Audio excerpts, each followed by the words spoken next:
Throughout history, the battlefield has been dominated by warriors who transcended ordinary combat, elite fighters, whose mere mention struck fear into the hearts of enemies. Welcome to the Elite Units Showcase, where we're evaluating over 100 of history's most legendary warrior groups. Today we're featuring the first 10 units that have qualified for our prestigious rankings. Which elite force will claim the top spot? Drop your favorite warrior group in the comments below and we might feature them in our next evaluation. Picture this, the searing heat of the Punjab, the clash of steel and the thunderous roar of battle. This is where the Nihang, the warrior saints of the Sikh faith, earned their place in history. Imagine facing down an army 10 times your size, knowing that death was almost certain, yet still you charge into the fray with the name of God on your lips.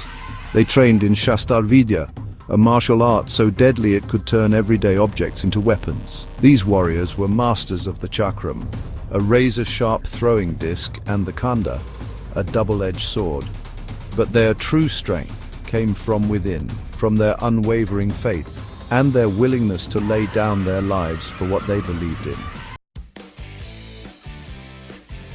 Emerging from the mist-shrouded islands of New Zealand, the Māori Toa were warriors who embodied the raw power of nature itself.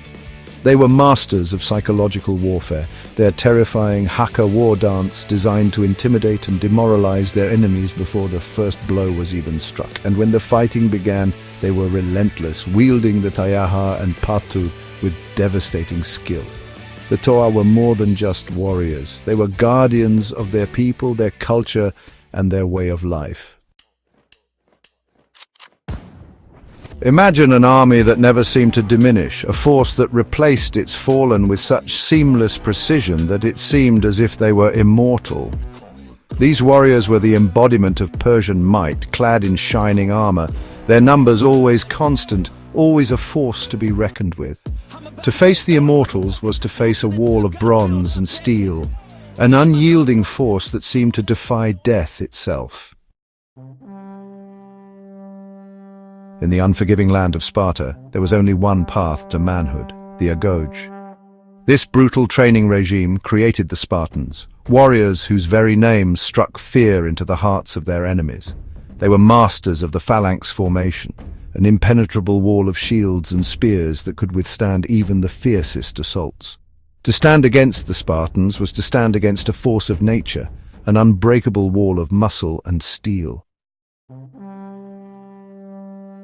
From the heart of Africa, the Zulu Impi emerged, a force that would redefine warfare on the continent. Under the leadership of the visionary King Shaka, they transformed from tribal warriors into a disciplined fighting machine.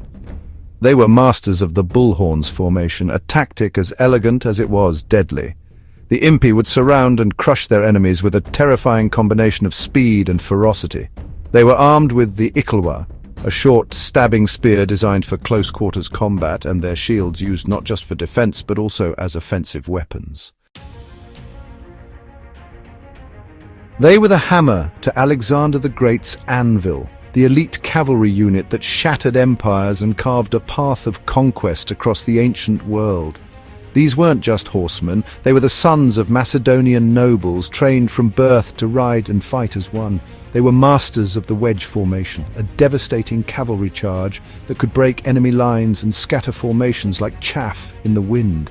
They were the tip of the spear, the force that delivered the killing blow, and their loyalty to Alexander was absolute.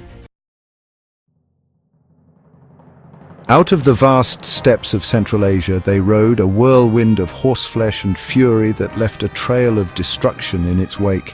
They were the Huns, and under the leadership of Attila, they became the terror of the known world. These were nomads, warriors born and bred on horseback, and their weapon of choice was the composite bow, a masterpiece of engineering. They were masters of mounted warfare, capable of riding for days on end, living off the land and their horses, and striking their enemies when they least expected it.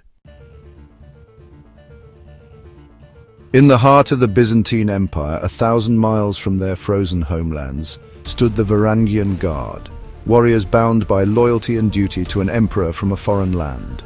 These were the elite of the elite, warriors chosen for their size, strength, and ferocity in battle.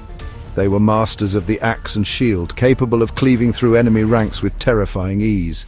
To stand against the Varangian Guard was to stand against a wall of iron and fury, a force that would fight to the death for the emperor they served. So there you have it, the first 10 warriors to enter our elite units showcase. We've journeyed across continents through centuries of history to bring you face to face with some of the most formidable warriors ever to walk the earth. Over the next few weeks, we'll be bringing you more incredible warriors, more epic battles, and more stories of courage, discipline, and sacrifice. Don't forget to subscribe and hit that notification bell so you don't miss a single episode. And be sure to let us know in the comments which warrior group you think deserves the top spot.